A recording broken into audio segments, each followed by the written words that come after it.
¿Cómo están?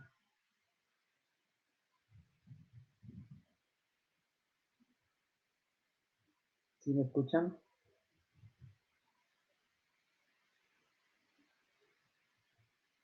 Sí, sí se le escucha. Muy buenas tardes, ingeniero. Bienvenido. Por ahí, hace unos minutos saludaba a todos los participantes, agradeciendo que se conectaran con nosotros. Y pues bueno, ingeniero, todo suyo la sesión. Cuando usted guste Muy, comenzar, ingeniero. muy bien, muchas gracias. ¿Tuvieron alguna duda de la vez pasada? ¿Algo que quieran comentar de la sesión que hicimos?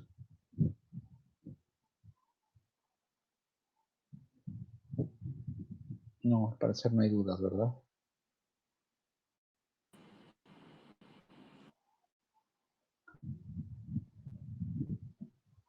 Ok, bueno, entonces yo creo que comenzamos en donde nos habíamos quedado. Vamos a proyectar.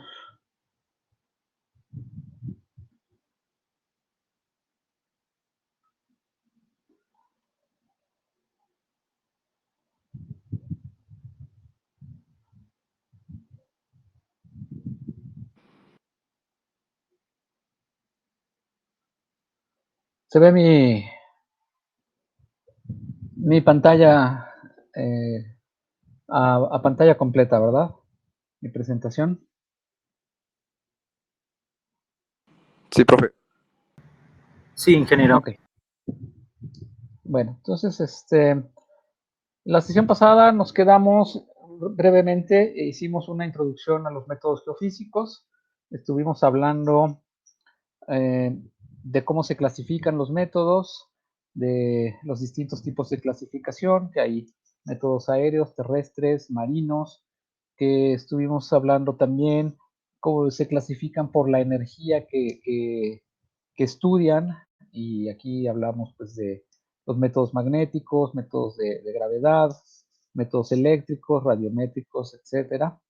Y estuvimos también hablando de algunos conceptos generales de geofísica, algunos conceptos básicos, que es precisamente el concepto de anomalía, y estuvimos hablando de los problemas directo e inverso.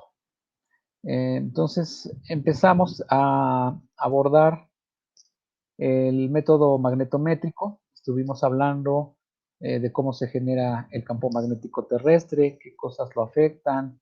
Estuvimos hablando de el viento solar.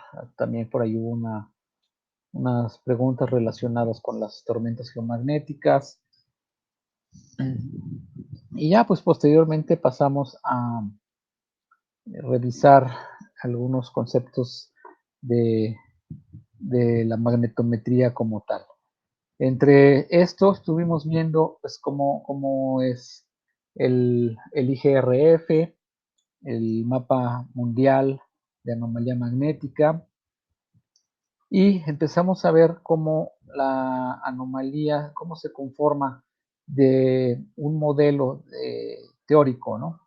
Entonces, aquí en esta figura lo que estamos viendo es la representación de una barra infinita con un ángulo de 45 grados que idealiza una falla, y cómo cambiaría de acuerdo a la inclinación, o más bien al rumbo que lleve, ¿no? Y la línea punteada va a ser más intensa ya que lleva un rumbo este-oeste, mientras que si lleva un rumbo norte-sur va a ser un poco más, ¿cómo decirlo?, aplanada. Hay fórmulas, no las tengo en la presentación, pero si alguien tiene inquietud, pues me avisan para en la siguiente sesión incluir fórmulas de distintos cuerpos geométricos para precisamente generar estos modelos, ¿no? Hay fórmulas para prismas, para esfera, para cilindros, distintos cuerpos geométricos que nos van a ayudar a idealizar una situación del subsuelo y poder llevar al modelado, ¿no? Hoy en día, pues esto se hace con software, pero todo parte de de fórmulas. Entonces, esas fórmulas están disponibles, están en la bibliografía, y si gustan, pues yo las puedo traer. Quise hacer el curso un poco más libre de fórmulas, pero si alguien está interesado, les presentamos algunas. Esta es una anomalía que precisamente hace un prisma vertical, y podemos idealizar un dique, y vemos cómo va a cambiar la forma de la anomalía si este dique tiene una inclinación. Entonces, todo este tipo de modelos ideales nos van a ayudar a interpretar los resultados reales que nosotros estemos observando en campo con un cierto modelo geológico. Esto ayuda mucho, pero sí hay que tener una idea de cómo es la geología, qué es lo que estamos esperando. De preferencia, pues hay que tener información geológica para ayudar a alimentar estos modelos, ya que si nosotros vemos únicamente la forma de la anomalía, pues hay muchas situaciones que pudieran asemejarse, ¿no? Muchísimos tipos de modelos ideales que nos den esa respuesta.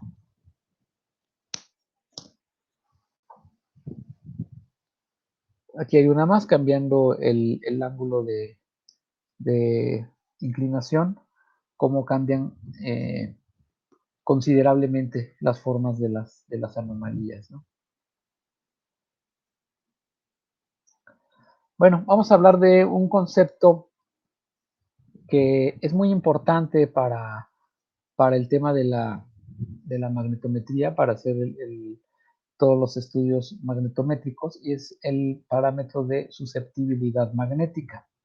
Y vamos a leer la definición, que dice que la susceptibilidad magnética es una propiedad intrínseca de los materiales que indica la capacidad de un material de magnetizarse. El valor de la susceptibilidad magnética proporciona una medida del grado en que una sustancia puede ser magnetizada. Desde el punto de vista geológico, la susceptibilidad magnética con frecuencia es proporcional a la fracción de magnetita presente en el material rocoso.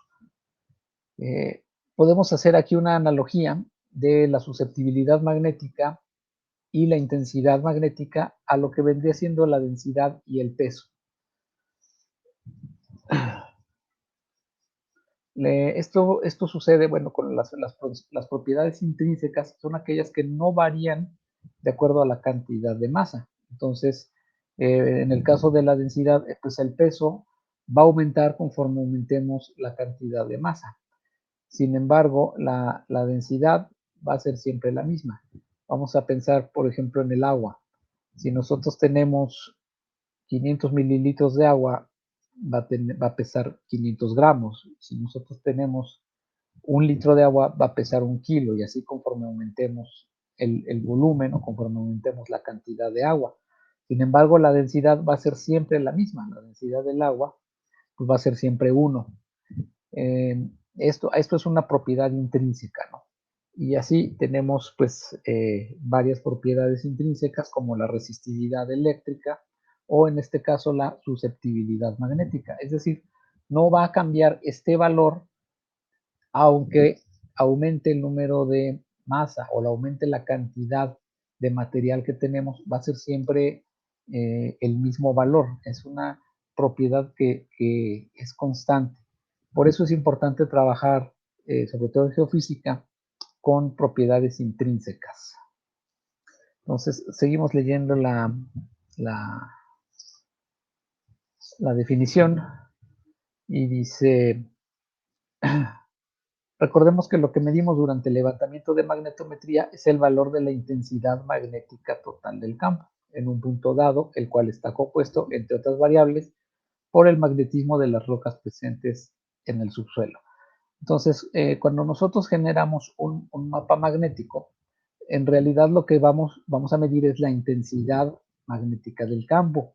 Y esta intensidad sí va a tener que ver con la cantidad de material que existe en el terreno, con qué tan grande sea el, el, el cuerpo, pero no tiene que ver con su capacidad de magnetizarse, flexibilidad magnética. Es importante tener claros estos dos conceptos y poderlos diferenciar.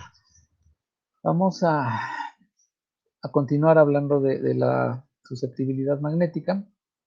Más definiciones, dice, el grado al cual un cuerpo es magnetizado es determinado por su susceptibilidad magnética. Y aquí entramos un poco con una pequeña formulita que es K y se define como K igual a I sobre H, donde I es la intensidad de magnetización y H es la intensidad del campo magnético. Nosotros vamos a estar siempre trabajando con H y con K.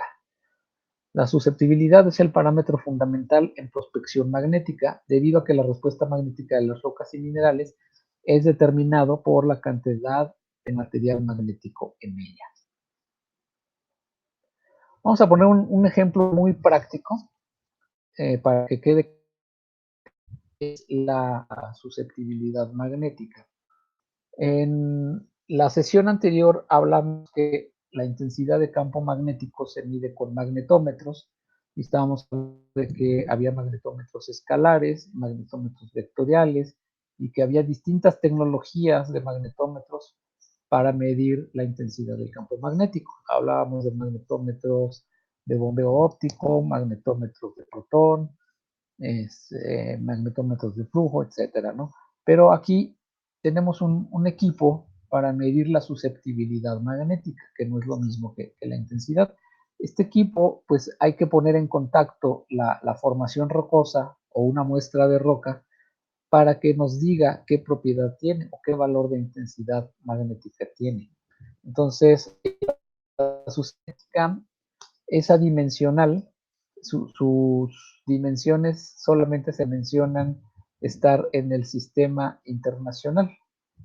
Y bueno, vamos a ver algunos valores de rocas. Y en este caso tenemos un intrusivo alterado. Aquí tenemos pues la foto del intrusivo, espero que se alcance a ver, ya se ve muy alterado. Está el equipo y su display. El display pues no se ve muy bien y lo notamos aquí abajo para que sea. Entonces, el valor de la susceptibilidad magnética de este cuerpo intrusivo es de 8.1 unidades por 10 a la menos 3 unidades del sistema internacional. A lo mejor no nos dice mucho ahorita. Entonces vamos a comparar con otros materiales. Ustedes conocen pues la cuarcita. La cuarcita nos dio un valor de 0.01 por 10 a la menos 3 unidades del sistema internacional. Es una diferencia muy grande ya, aunque para que nos vaya haciendo sentido, simplemente en órdenes de magnitud, la cuarcita y el intrusivo alterado.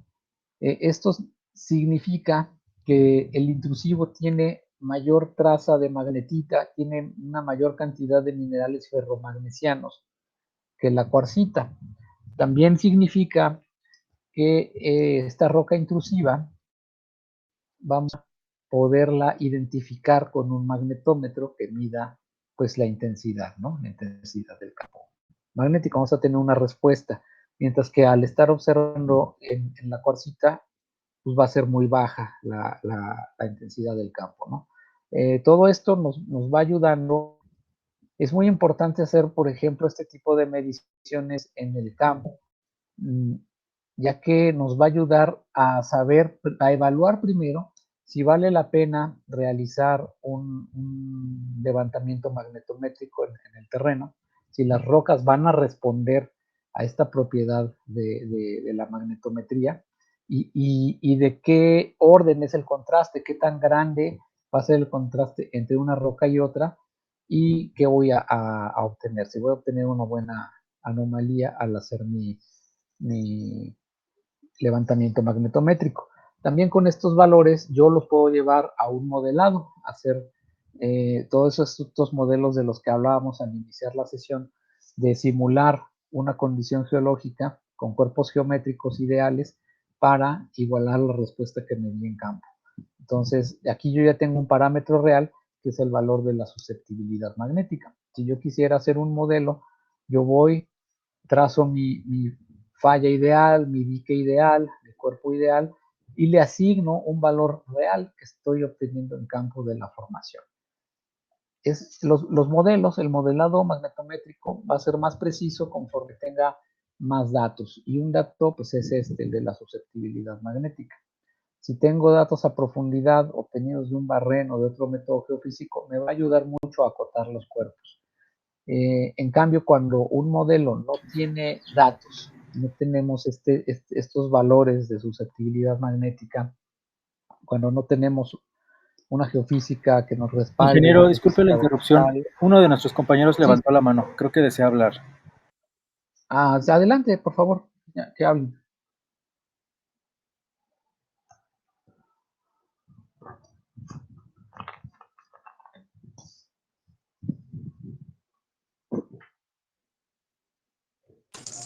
Buenas tardes, una disculpa, creo que fui yo por error, es que estoy en el móvil. Entiendo, no te preocupes, no pasa nada. Continuamos. De todos modos, estamos a la orden. Cualquiera que tenga una duda o quiera comentar algo, siéntase con la libertad de levantar la mano y le damos espacio. Muchas gracias. Bueno, entonces continuamos. Estamos hablando pues de la importancia de hacer estas mediciones y cómo va a repercutir a la hora de hacer los modelos. Aquí tenemos más mediciones de distintas. Pues lo que hicimos aquí, este es un caso práctico hicimos estas mediciones previas al levantamiento de magnetometría, pues precisamente para saber si había un contraste. Entonces quisimos visitar algunos afloramientos de las distintas unidades de roca que estaban presentes en el terreno, pues precisamente para evaluar y saber si realmente íbamos a tener una respuesta y si realmente íbamos a tener una anomalía y si valía la pena hacer el estudio magnetométrico. Fuimos a otra formación que está presente en el área, que es pórfido, pero es un pórfido feldespático, es decir, que tiene pues pocos minerales ferromagnesianos, y nos arrojó un valor de 0.221. Visitamos otro afloramiento, que es una roca sedimentaria, es una limolita, y nos arrojó un valor de 0.059 unidades del sistema internacional. Esto pues es muy bajo, pero es justamente lo esperado. Rocas sedimentarias van a tener valores bajos de susceptibilidad magnética. Rocas pues ricas en feldespato, en cuarzo y pobres en minerales ferromagnesianos, pues van a tener también valores bajos de susceptibilidad magnética. Hasta ahorita, pues las formaciones que fuimos visitando nos van dando lo esperado, lo que nosotros esperábamos de las rocas, ¿no? Y visitamos finalmente dos afloramientos del objetivo que se estaba buscando, que en este caso pues era hierro, magnetita. Esta magnetita venía asociada a oro. Entonces había una brecha en una falla y stockwork con vetillas ricas en magnetita. Entonces, pues al medirlas, aquí hubo un error de dedo, le puse por 10 a la menos 6, pero es por 10 a la menos 3. Aquí nosotros pudimos medir 1353 y 2023 de susceptibilidad magnética, es decir, valores bastante altos, justamente lo que se esperaba en un stock work con magnetita, ¿no? En estas rocas, pues ya previamente, durante la etapa del muestreo y durante la etapa del mapeo geológico, pues se les acerca el imán y lo atrae. Ahora, hacer este tipo de mediciones es como acercarles el imán, pero teniendo un valor cuantitativo, ¿no? Cuando se hace el mapeo, pues nada más se anota si jala el imán o no lo jala. Aquí lo que estamos es darle una dimensión, es decir, si tiene un valor alto, un valor bajo, un valor mediano. Esta es digamos, la utilidad de hacer este tipo de mediciones en los afloramientos y nos va a ayudar a decidir si es viable hacer un levantamiento magnetométrico o si no lo es. Entonces, esto es una parte importante. No es en sí la magnetometría, pero es parte del proceso que tenemos que llevar a cabo para hacer el estudio de magnetometría y los levantamientos. Bueno, ya hemos estado hablando del campo magnético, ya hemos estado haciendo la diferencia que tiene la intensidad con la susceptibilidad. Es uno de los parámetros eléctricos, pero pues aquí presentamos la definición, ¿no? La intensidad de campo magnético existente en un punto en el espacio como resultado de un polo magnético de intensidad M localizado a una distancia R de ella. La intensidad de campo magnético H se define como la fuerza que ejerce un polo con carga magnética M sobre otro de carga magnética igual a un mu. Ahorita no puse la fórmula, pero sí va a ser muy importante este enunciado que sigue. La intensidad de campo magnético es la magnitud de dicho campo en cierto punto. Este decae inverso al cuadrado de la distancia. ¿Qué quiere decir esto? Aquí, esta es una parte muy importante porque que decaiga quiere decir que su valor va siendo menos conforme va habiendo más distancia. Y dice no solamente que es inverso, sino es inverso al cuadrado. Esto quiere decir que va a ir decayendo de una forma exponencial. Si nos alejamos 1 metro va a disminuir, vamos a decir, una cantidad 1, una cantidad proporcional, pero si nos alejamos 3 metros ya va a decaer 9 veces. Si nos alejamos 4 metros va a ser 16 veces lo que disminuya.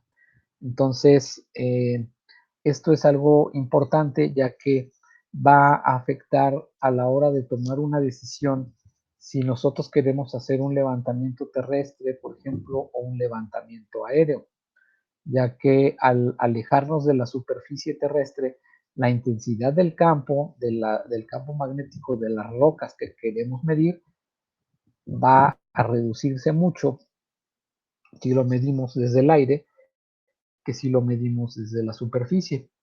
Y en este sentido va a haber pros y contras. Aparentemente es una desventaja que el campo magnético sea menor en el aire, pero también puede significar una ventaja. Los magnetómetros son muy sensibles y a veces cuando nosotros vamos haciendo mediciones sobre la superficie del terreno, nos empiezan a afectar cosas circundantes, cosas metálicas. Una cerca de púas puede afectar la medición de la magnetometría.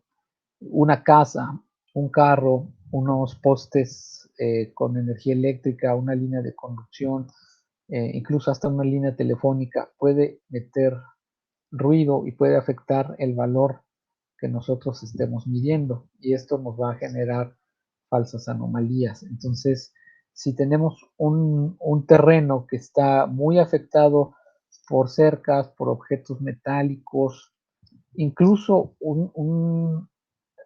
rocas que estén aflorando de hierro nativo, es una fuente muy grande de ruido para la magnetometría y no permite tener un mapa confiable. Es en estos casos cuando es valioso tener el levantamiento hecho en el aire hasta una cierta altura, de tal manera que está filtrando y está eliminando todos estos ruidos superficiales que tenemos. Aquí es donde vale la pena hacer un levantamiento aéreo. Pero por el otro lado, si yo tengo estructuras muy pequeñas que me interesa mapear, estamos hablando de vetas muy delgadas, sobre las cuales yo quiero tener un levantamiento de mucho detalle, entonces es conveniente que el levantamiento se haga a nivel de la superficie. O si ya estoy hablando de otras áreas de aplicación como la arqueología, donde me interesa saber si hay vestigios enterrados a unos cuantos metros, pues va a ser muy importante que estos contrastes que me van a dar las estructuras que se construyeron, porque van a ser concentraciones de probablemente de algún tipo de roca basáltica en medio de tierra, vamos a decir, arable, de suelo vegetal, va a dar un contraste y tiene que ser medido a nivel de superficie porque de otra forma pues voy a perder estos contrastes y no voy a lograr ver alguna alteración, alguna anomalía en el campo magnético que me permite interpretar pues la presencia de estos vestigios, ¿no? Entonces es muy importante tomar en cuenta pues este tipo de propiedades de cómo se comporta el campo magnético, ¿no? Para tomar este tipo de decisiones, cómo es que se va a realizar un levantamiento. Vamos a hablar de un parámetro muy común, muy utilizado, es algo de lo que se habla mucho, pero a veces no se llega a entender. Generalmente se llega a hablar, se llega a comentar, no, es que hicimos geofísica y nos ofrecieron la reducción al polo. Es que el Servicio Geológico Mexicano ofrece que te puedes descargar la carta magnética, pero también te puedes descargar la de reducción al polo. Está bien, pero ¿qué hacen esas dos cosas? ¿O cuál es la diferencia de tenerla o no tenerla? ¿O por qué la ofrecen independientemente del mapa de anomalía magnética, ¿no? Entonces, pues primero vamos a leer la definición y después vamos a comentar y vamos a mostrar algunos ejemplos.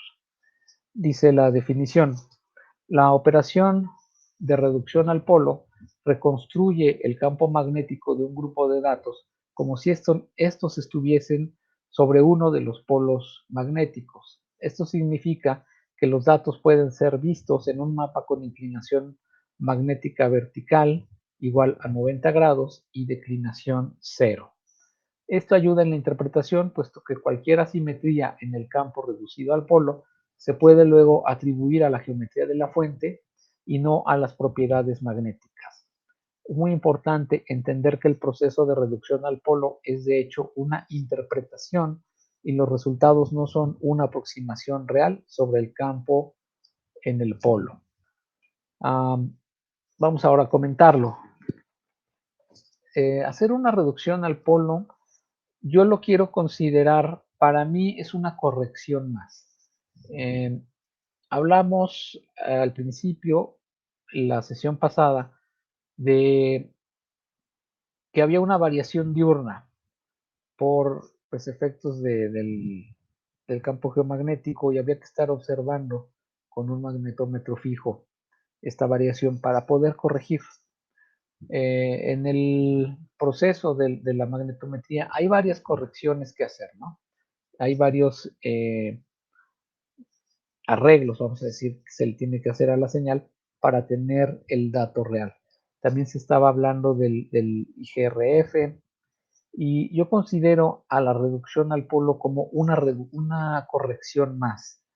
Yo considero que es un proceso que se debe de hacer, al menos en el territorio mexicano, es algo que ayuda mucho y es muy confiable.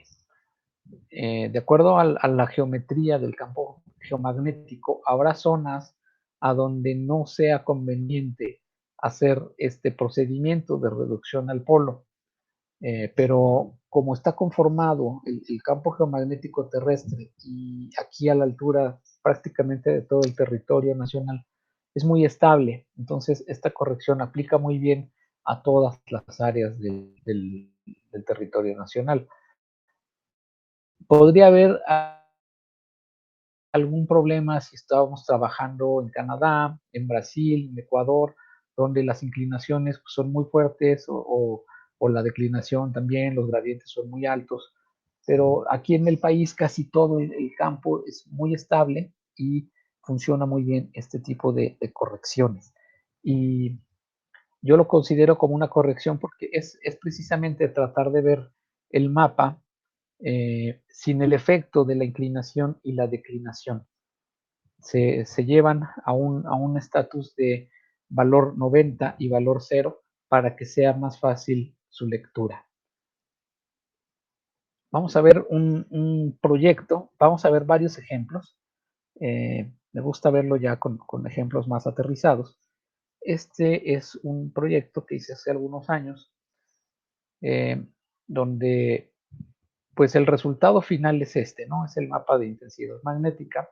Este mapa que estamos viendo en la pantalla ya llevó todas las correcciones que de rigor se tienen que hacer, que es la variación diurna. En este caso, se tuvo que nivelar por el efecto heading que les comentaba yo la sesión pasada de la dirección de las líneas de vuelo. En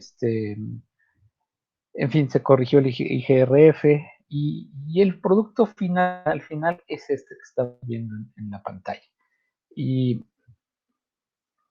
sin embargo, a partir de este punto, vamos a hacer una serie de procesos que me van a permitir leer el mapa de una manera más simple.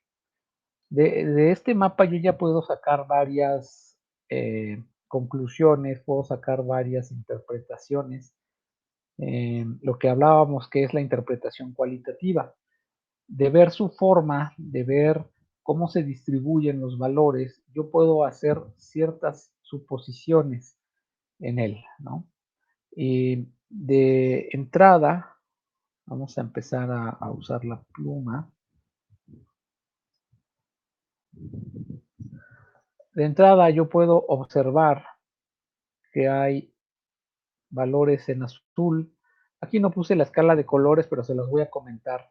Los azules son valores mínimos, valores bajos, mientras que los magenta son valores altos. Los rojos también se consideran altos y los amarillos y verdes son valores medios. Casi siempre en toda la geofísica vamos a trabajar así, con valores fríos, colores fríos, valores mínimos y colores cálidos, valores máximos. Es como una convención no escrita, pero que casi todos usamos, ¿no? Habrá excepciones, quienes prefieran establecer los mínimos en los colores cálidos y los máximos en los colores fríos, pero no es la regla en general, ¿no? Bueno, entonces ya aquí de entrada estamos viendo que hay zonas con colores en tonos azules, son zonas un poquito grandes. Acá hay otra zona, por acá abajo hay otra zona de valores mínimos y también hay concentraciones de zonas máximas, valores, el máximo valor que se encontró de susceptibilidad magnética pues está en estas áreas. Y eso, ¿qué me dice de entrada? De entrada me dice que son zonas con presencia de materiales ferromagnesianos o con ausencia de ellos. Y este mapa que estoy viendo es el mismo, es producto del levantamiento de las muestras que yo fui a tomarles el valor de susceptibilidad. Entonces, si yo ya quiero empezar a hablar de litologías, puedo decir que en esta zona azules probablemente tenga las limolitas y en estas zonas probablemente tenga los intrusivos o probablemente tenga mi skarn o mis fallas rellenas de magnetita, ¿no? En esta zona, pues yo podría tener mis cuarcitas, que también es un material con muy baja susceptibilidad magnética. Acá, pues podría tener algunas de las rocas de término medio, ¿no? A lo mejor me estoy saliendo del tema de la reducción al polo, pero quiero irlos metiendo al contexto de cómo vamos a ir leyendo los mapas, ¿no? Entonces, toda esta información ya la podemos ir extrayendo del mapa de intensidad magnética, pero hay otras cosas que todavía no se leen, no quedan claras y que podríamos ir mejorando si le aplicamos ciertos procesos. En todo esto que he estado comentando, pues es interpretación cualitativa.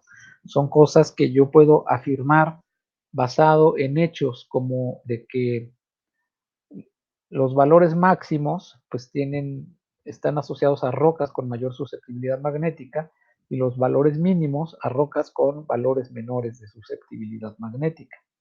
Puedo hablar con cierta holgura de la litología que podría corresponderles porque la conozco para empezar. Se hizo una visita, se vio el tipo de roca que aflora en las zonas y también se midió la susceptibilidad magnética. Entonces, con los afloramientos que vi, yo podría extrapolarme a otros valores mínimos y decir que se trata pues de ese tipo de litologías, ¿no? Bueno, vamos a continuar. Ahora vamos a ver el mapa de reducción al polo, que es el que estamos comentando y que me gustaría que pusieran atención porque aquí cambia. Es muy, muy sutil el cambio, pero voy a estar regresando para que vean cómo se ve uno y cómo se ve otro. Este es el mapa de intensidad magnética y este es el mapa de reducción al polo. Se nota como que se desplazan un poco las anomalías. Las cosas que yo estaba viendo se desplazaron un poquito hacia el norte. Ese es un efecto muy común a la hora de aplicar este proceso de reducción al polo, porque en esta latitud va a haber un ligero desplazamiento de las anomalías hacia el norte. Pero también se van a definir otras situaciones que no estaban muy claras en la anterior. Aquí yo tengo un límite entre mis valores rojos o mis valores altos y mis valores medios.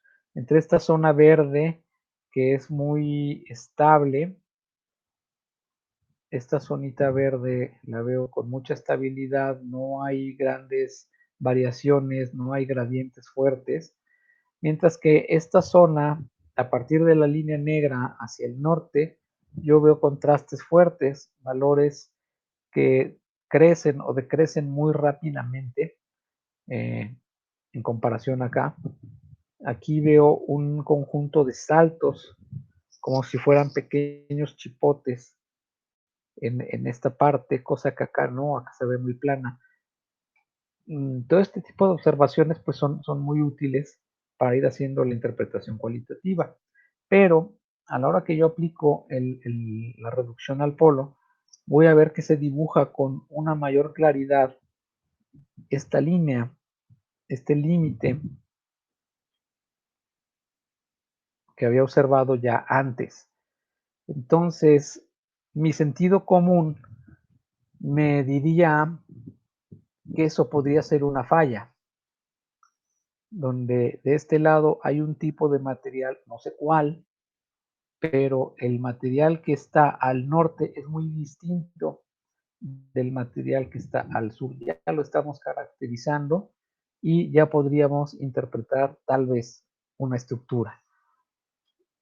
Aquí, pues, obvio, siempre hay que ayudarnos de lo que ya sabemos. Si ya tenemos el levantamiento geológico o al menos está parcialmente dibujado, pues ya podemos afirmar.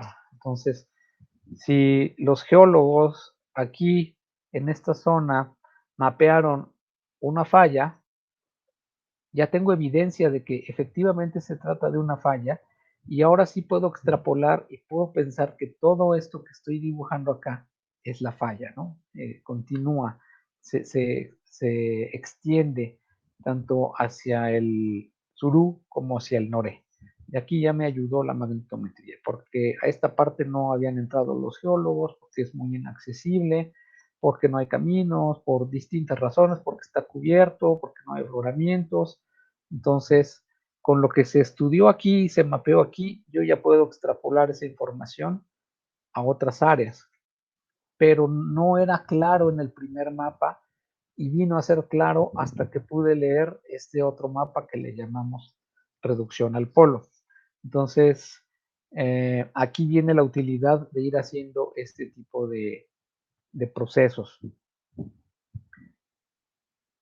Aquí quiero ser muy claro y quiero resaltar que estos procesos no dejan de ser cálculos matemáticos, no dejan de ser algoritmos de computadoras y en ocasiones pueden generar información falsa. En ocasiones nos pueden dar información que no corresponde, pues porque tienen el efecto de borde, porque se interpoló, se extrapoló, se exageró por el mismo cálculo y no es real. Entonces, ¿qué se hace en estos casos? La información siempre va a estar allí, solo que es sutil. La información que nosotros interpretemos en los subproductos o en los filtros o interpretaciones, productos de interpretación que hagamos con métodos matemáticos, tiene que verse de una o de otra forma en el mapa original. Por eso es muy importante que no hagamos menos el mapa de intensidad magnética, aunque no lo considere yo como un producto final, este es realmente el que tenemos que tener siempre como referencia y el cual tenemos que estar siempre consultando. Otra característica que se resalta poco en este mapa, pero se resalta mejor en el de reducción al polo, es otro alineamiento que viene en este sentido, donde aquí es muy difícil o sería un poco arriesgado, si no es por el sombreado no podría yo verlo, pero acá se dibuja mejor. Entonces, sobre los distintos productos que vayamos generando, podemos ir trazando distintos tipos de interpretaciones y al final conjuntarlos para tener una sola, ¿no? Y claro, lo ideal pues es integrar otras técnicas que hayamos llevado a cabo como pues mapeo, geoquímica, estructural, no sé, todo. Es muy útil tener este mapa y sobreponerlo a todos los productos que hagamos de prospección y de exploración. Aquí vamos a ver otro ejemplo de la anomalía magnética y de la reducción al polo. Puse dos ejemplos porque cada uno me va a aportar cosas distintas. Este mapa tiene pues varios cuerpos. Este es el mapa de anomalía magnética. También podemos interpretar cualitativamente varias cosas a la hora de empezarlo a leer. Y una de ellas es que tenemos dos regiones, o tenemos aquí una región que está dominada por valores mínimos y una región que está dominada por valores máximos, otra más que está dominada por valores máximos, otra más, ¿no? En fin, aquí esto nos va dando una primera idea de cómo se está comportando el subsuelo, ¿no? Que esta zona es de rocas con ausencia de magnetismo y en estas rocas hay presencia de magnetismo o de minerales ferromagnesianos o magnetita, como ustedes lo quieran ver, pero ya nos ayuda a ir zonificando. Algunos autores les gusta llamar a esto dominios magnéticos. Entonces, si yo quisiera clasificar este mapa de acuerdo a simplemente a la intensidad magnética, cómo se está agrupando, pues puedo ir hablando de que aquí tengo un dominio magnético A, un dominio magnético B, etcétera. Vamos a comparar este resultado con el proceso de reducción al polo.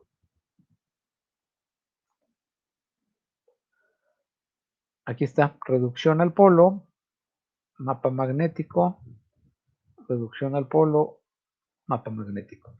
Y podemos observar que efectivamente otra vez las anomalías se desplazan un poco hacia el norte, pero en este mapa es más evidente cómo algunos cuerpos que me muestran claramente su naturaleza magnética o su naturaleza dipolar, que en este caso, vamos a ver otra vez, aquí tengo un valor máximo y un valor mínimo. En esta parte está mi máximo, en esta parte está mi mínimo. Y esto se asemeja mucho a las líneas de fuerza del imán. ¿Se acuerdan que estuvimos viendo cómo un imán dibuja sus líneas de fuerza teniendo un polo norte y un polo sur? Y esas mismas líneas de fuerza las van a tener los cuerpos de roca. En este caso, vamos a idealizar un poco, pensando que aquí está mi cuerpecito del imán. Aquí tengo un polo positivo, no quiero llamarle norte y sur, y un polo negativo, y me está generando pues este conjunto de líneas de fuerza. Este se le llama anomalía dipolar. En zonas, en ocasiones no es fácil verlas, pues porque hay mucho material, muchas rocas sobrepuestas unas de otras, y los campos se van sumando, se van restando, se sobreponen, se superponen. Cuando están aislados o cuando tenemos un medio muy contrastante, vamos a decir, tenemos una roca sedimentaria y un pequeño cuerpo intrusivo que tiene el campo magnético, pues es muy evidente dónde está, ¿no? En este caso, pues hay muchísima mezcla de materiales y es difícil observar la anomalía bipolar de los cuerpos, pero aquí nos dejó ver esta. Por eso la incluí y es lo que yo quería mostrarles. Cómo se forma aquí un pequeño dipolo, está irregular, claro, pero nos está presentando el dipolo magnético. Y lo que nos va a ayudar el mapa de reducción al polo es a verlo como una sola estructura. En este mapa yo ya tengo solamente una concentración. Esa anomalía dipolar que tenía en el mapa anterior, ahora ya la estoy observando sobre como un solo cuerpo, como un solo montículo. Entonces puedo afirmar que me ayuda a centrar las anomalías sobre la fuente que la está produciendo. Este ejemplo me gustó mucho, por eso lo quise presentar. Aquí estamos viendo un dipolo y aquí estamos viendo un solo cuerpo. Esta es la utilidad y esta es que tiene la reducción al polo, y esta es la razón por la que en muchas industrias se prefiere trabajar con este producto por encima del mapa magnético. Yo lo que les puedo recomendar es que tengan ustedes su propio criterio y evalúen con base en los criterios geológicos que tengan, en la información geológica que tengan, si en verdad este mapa refleja los cuerpos de roca como deben de estar, y siempre tengan en presente que toda la información que aparezca, no solamente aquí en la reducción al polo, sino cualquiera de los otros subproductos, tiene que estar reflejada en el original, que es el mapa de anomalía magnética. De una o de otra forma tiene que aparecer. Entonces, bueno, aquí puedo otra vez hacer las mismas interpretaciones que yo hice en el mapa anterior. Puedo ir sacando las mismas conclusiones de decir que es toda esta zona, todo este dominio de mínimos, pues son rocas que contienen o no contienen materiales magnéticos, mientras que todo este conjunto a grandes rasgos de valores máximos son rocas que sí contienen materiales magnéticos. Puedo asimismo ir señalando alineamientos que se me presenten para interpretar ya sea contrastes, contactos o estructuras.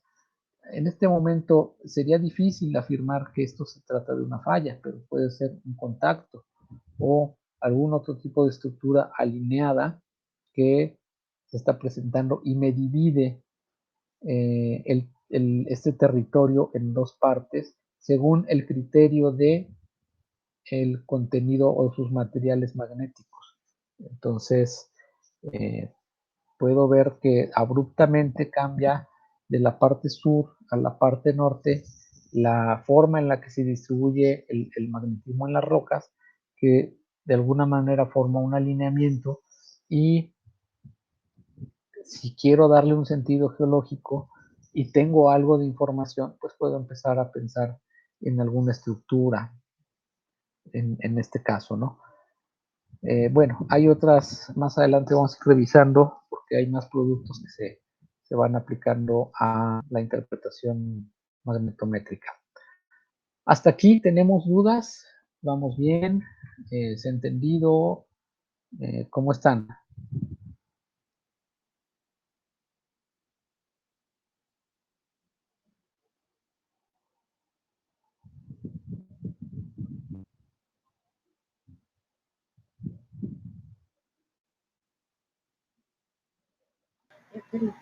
Ingeniero Carlos Álvarez desea hablar. Adelante, Carlos.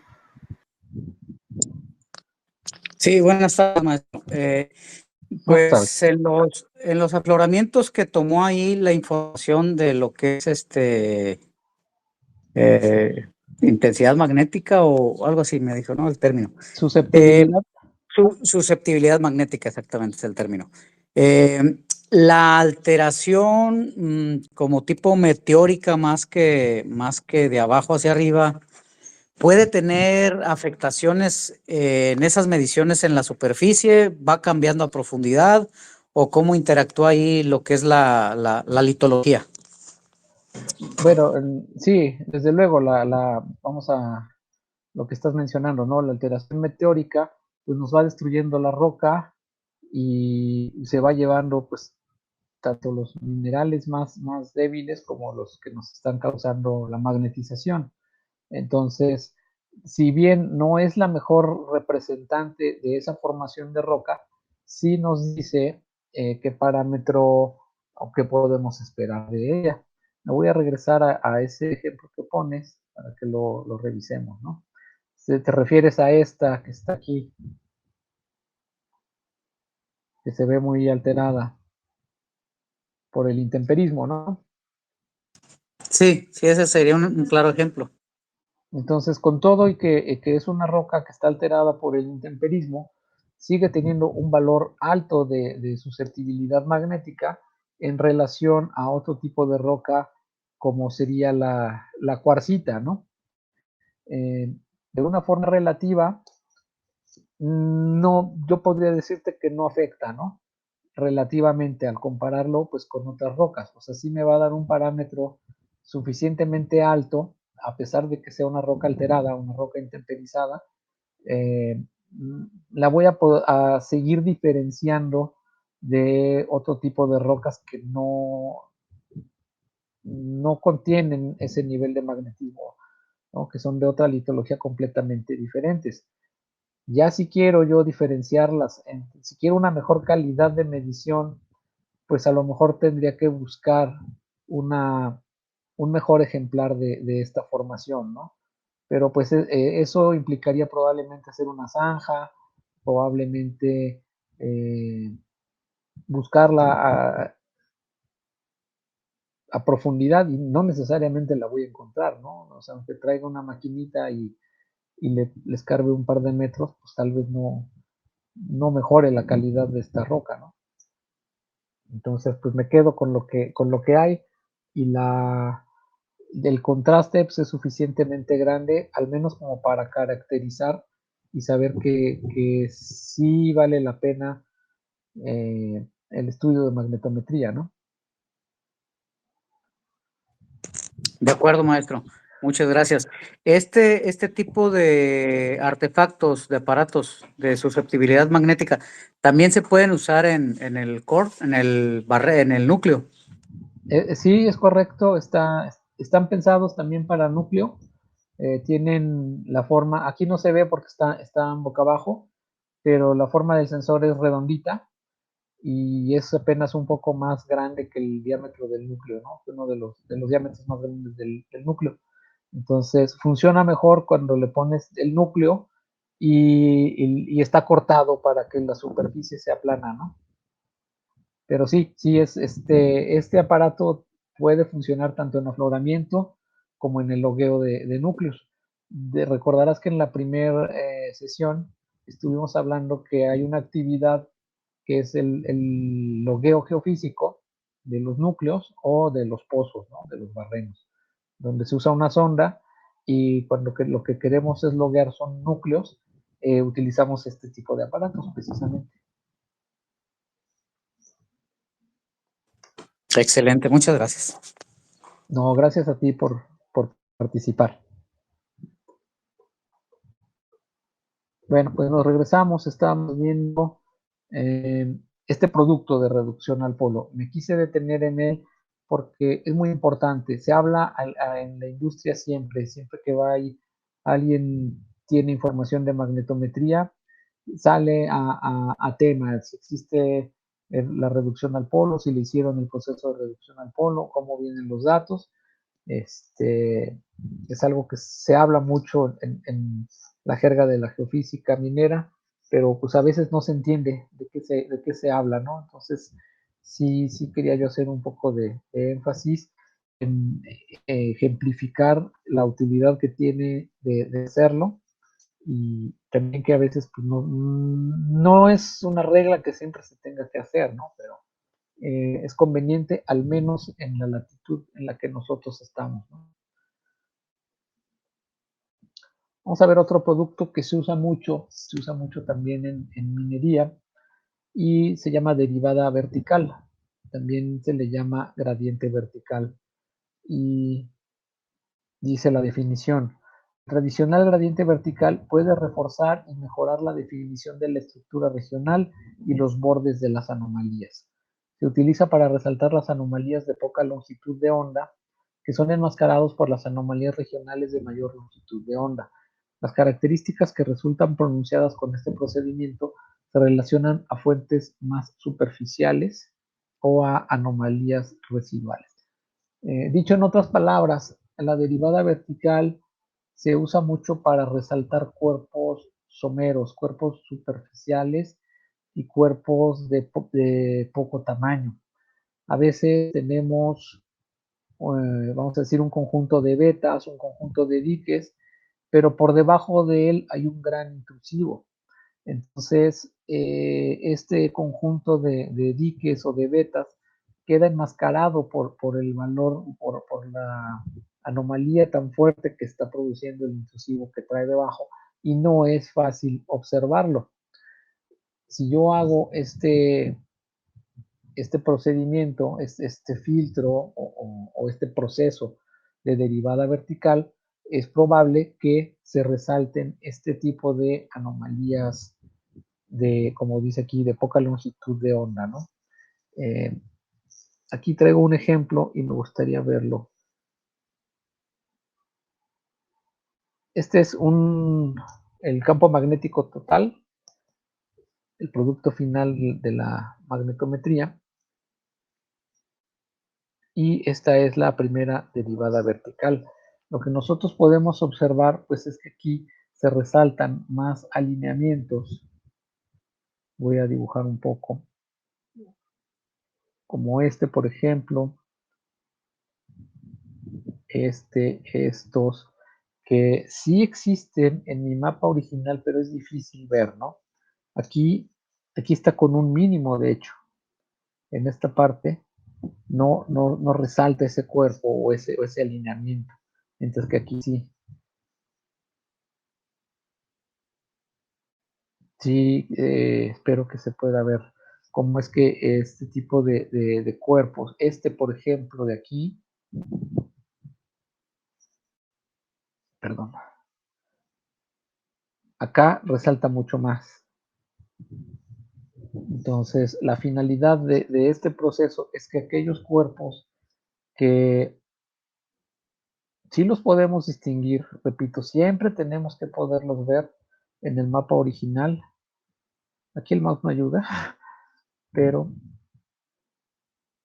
aquí en este caso se me dibuja muy bien estos rasgos, ¿no? Los rasgos alineados. Entonces, todos los bordes los va a definir. La primera derivada vertical es para definir bordes de cuerpos de menor tamaño mediante un proceso matemático. En esencia, esa sería la definición para la primera derivada vertical. Y otra vez, aquí es donde hay que tener un criterio geológico para saber si en realidad lo que tenemos nos está ayudando o no nos está ayudando, si el mapa va a ser útil o no lo es. Si nosotros estamos con un objetivo de diseminados de gran volumen, pues probablemente este proceso no sirva de nada. Pero si nosotros estamos sobre cuerpos bien definidos, pueden ser vetas, pueden ser diques de tamaño más o menos corto, isomeros, esto nos va a ayudar bastante a definir lo que nosotros queremos ver.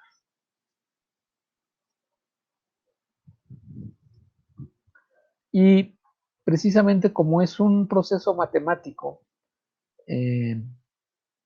hay quienes todavía sobre la primer derivada vertical hacen una segunda derivada vertical para todavía evidenciar más esos rasgos alineados, esos cuerpos de pequeño tamaño y superficiales, ¿no? En este ejemplo es muy evidente, aquí estamos viendo el campo magnético, aquí estamos viendo un residual. Más adelante voy a explicar lo que es el campo residual, pero quiero detenerme en este ejemplo porque el campo magnético parece estar muy plano, parece no tener variaciones y nos muestra pues a lo mejor algunos alineamientos un poco en este sentido, un poco en este otro, pareciera que incluso trae algunos errores, pero a la hora en que yo veo el mapa de segunda derivada vertical, voy a ver cómo se me están generando una gran cantidad de alineamientos verticales que venían enmascarados en lo anterior, ¿no?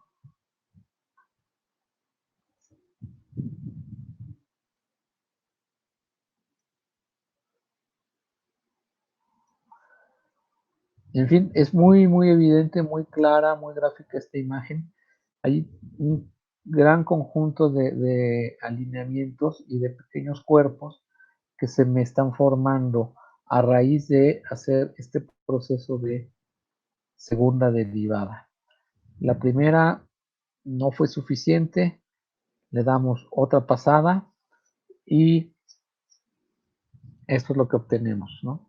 Aquí no es tan claro, tenemos a lo mejor aquí una concentración de valores máximos y mínimos, difícilmente se puede observar alguna otra cosa, pero al aplicar el proceso vamos a ver que hay todo un conjunto de estructuras y es bastante complejo.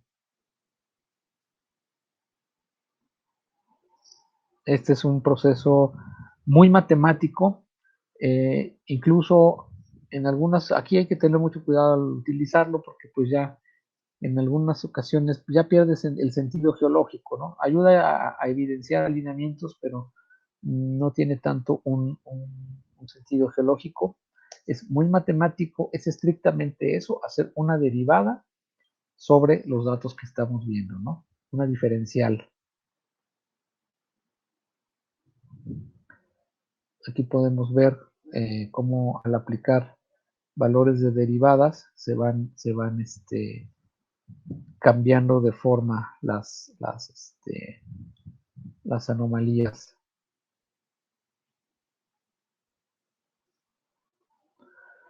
Vamos a ver otro procedimiento que es muy común, muy utilizado también en el área minera.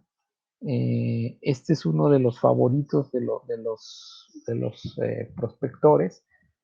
Señal analítica. Dice la definición, señal analítica es la raíz cuadrada de la suma de los cuadrados de las derivadas en las tres componentes principales.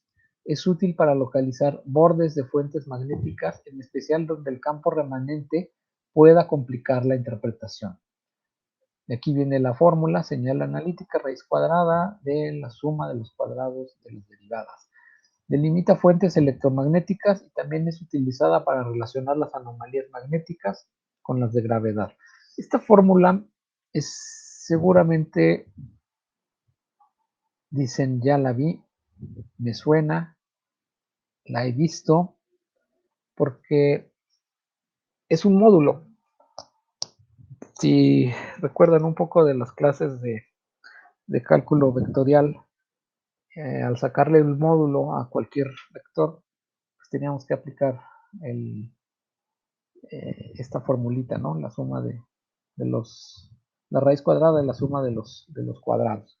En esencia, estamos aplicando el módulo, que todo lo que nos va a ser una concentración de energía, donde los negativos me los va a volver positivos y me va a agrupar todas aquellas áreas de alta energía donde no sea visible en el campo original. Otra vez, son procesos estrictamente matemáticos. Sus resultados pueden o no tener un sentido geológico, pueden o no tener relación con la geología que estamos nosotros estudiando o analizando.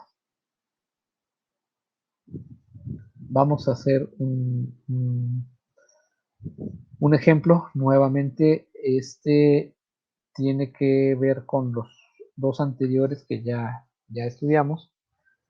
Este es el proceso de señal analítica aplicado al mapa anterior. Vamos a borrar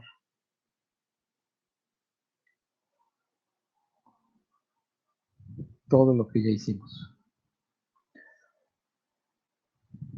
Este mapa en el que utilizamos como ejemplo para ver la reducción al polo, para ver el mapa magnético, le aplicamos el proceso de señal analítica. Entonces, quiero que traten de hacer memoria específicamente para ver este detalle, cómo se me está presentando en el mapa de señal analítica.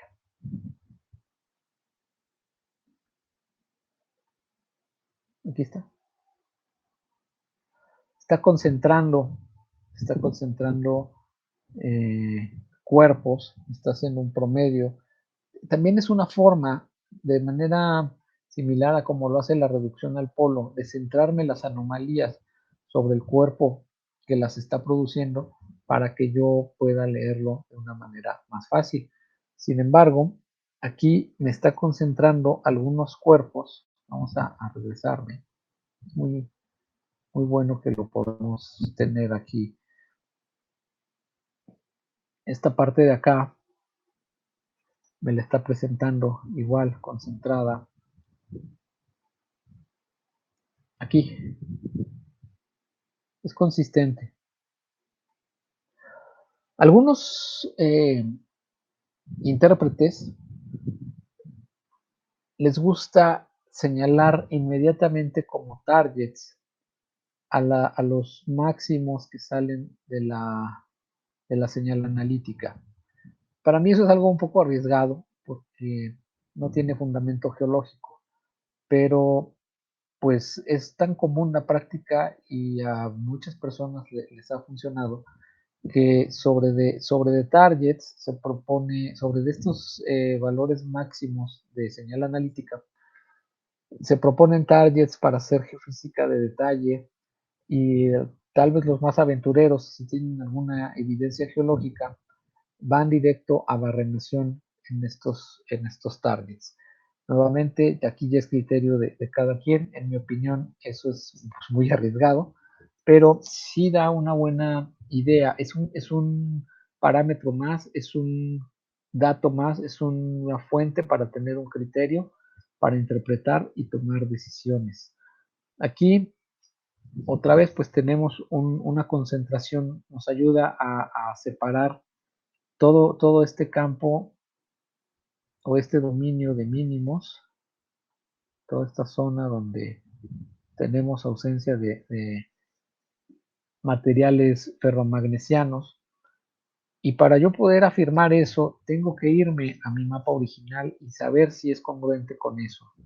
Entonces me regreso a mi mapa original y veo que no son los más mínimos, pero sí es una zona pues estable, ¿no? Lo que me está señalando la señal analítica después de haber hecho su proceso, a la hora en que yo lo comparo con el mapa magnético, pues es una zona que yo voy a aceptar como estable y que acá me la va a presentar como mínimos. Pero quiero saber qué pasa. ¿Qué pasa con estas áreas donde tengo muy clara, muy claro el mínimo, muy claro el máximo y muy claros los alineamientos en mi mapa de anomalía magnética? ¿Qué pasa cuando les corro la señal analítica? Prácticamente me las desapareció, me concentró algunos puntitos nada más.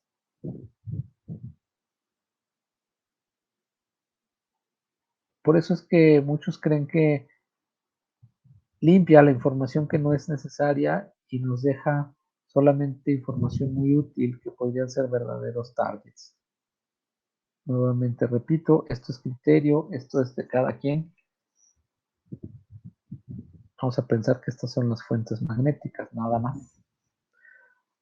Hay muchas formas de hacer la interpretación cualitativa y aquí estos mapas dan para pues mucho tiempo de estarlos leyendo y de estarlos interpretando y de trazar alineamientos y pues no acabaríamos si nos ponemos a dibujar todos los alineamientos que se pueden observar, ¿no? Pero sí nos va ayudando, cada uno de los productos nos va a ir ayudando a trazar distintas formas de visualizarlo que nos va a llevar a distintas interpretaciones. Aquí yo estoy separando el comportamiento magnético de dos áreas que en los mapas anteriores pues no se veían, no era fácil visualizar esta frontera, ¿no?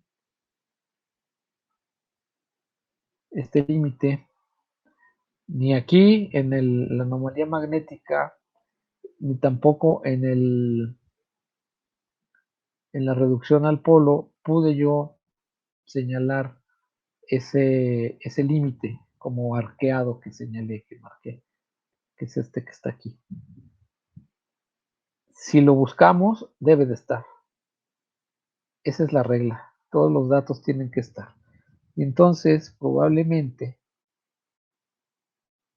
aquí está, más o menos el mismo rasgo que señalé en el mapa de señal analítica. Entonces, ¿qué hacen todos estos productos de filtrado?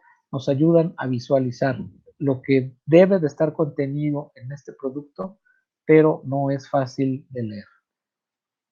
Esa es la forma en la que tienen que considerarse estos productos de interpretación que estamos viendo aquí, ¿no?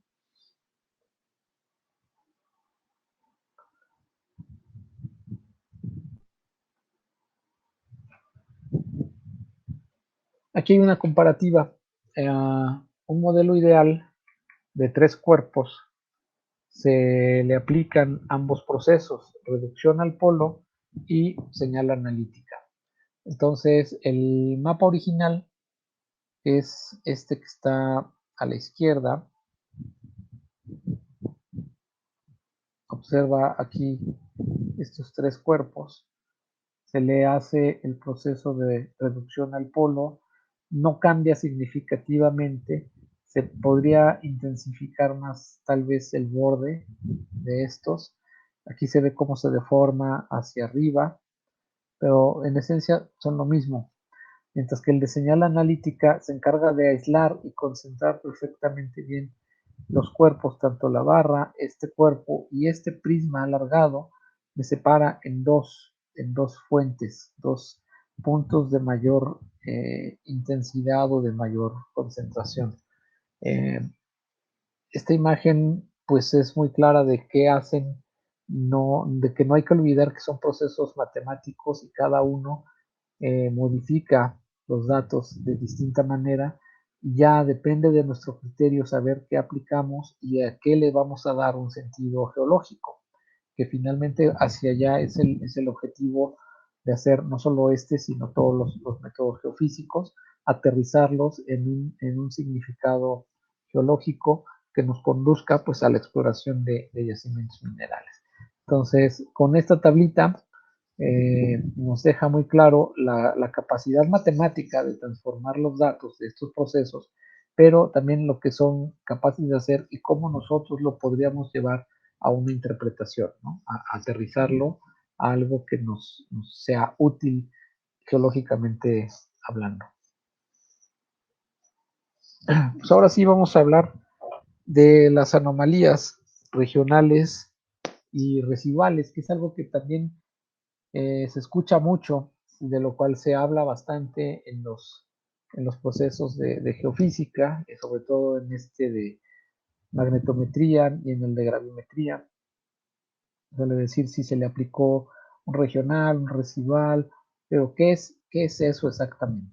Entonces, pues vamos a empezar leyendo la definición que dice: los mapas de anomalías muestran la superposición de varios efectos. Los rasgos estructurales profundos causan variaciones de gran longitud de onda con un gradiente horizontal, suave y gradual, y de carácter regional. Este efecto regional suele enmascarar los efectos debidos a estructuras geológicas de reducida extensión o someras, de carácter local y con gradientes horizontales más abruptos. La separación del campo medido en sus componentes regional, o sea, la anomalía regional y residual, se logra utilizando técnicas de filtrado. Entonces, nuevamente es algo como lo que vimos de la derivada vertical. Nosotros queremos separar la fuente de cuerpos profundos, el efecto Geometrix o con Sintrex. Y sin embargo, en Gemsys ellos ya te venden esta parte, entonces alivianan bastante carga de trabajo, ¿no? Ellos se encargan de todos estos diseños para adaptarlos a la aeronave, o los que son para helicópteros, ellos ya venden este tipo de estructuras aerodinámicas y ya francamente a uno no le queda más que instalar y utilizar, ¿no? Son mucho más amigables en ese sentido los magnetómetros de Gemsys. Y bueno, pues ya con esto quisiera dar por finalizada esta parte del módulo de magnetometría, de los métodos potenciales, y quisiera saber si hay comentarios, preguntas, si tienen algún caso. Ahorita es buen momento para que lo platiquemos, lo comentemos, ya que la siguiente sesión ya va a tratar de métodos diferentes, entonces difícilmente vamos a abordar algo relacionado con magnetometría.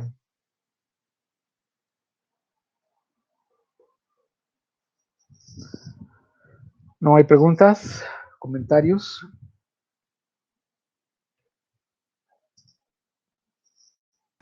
Por ahí la persona que había hecho su en el chat tesis. no tenemos ningún comentario. Cualquier cosa le estaría avisando.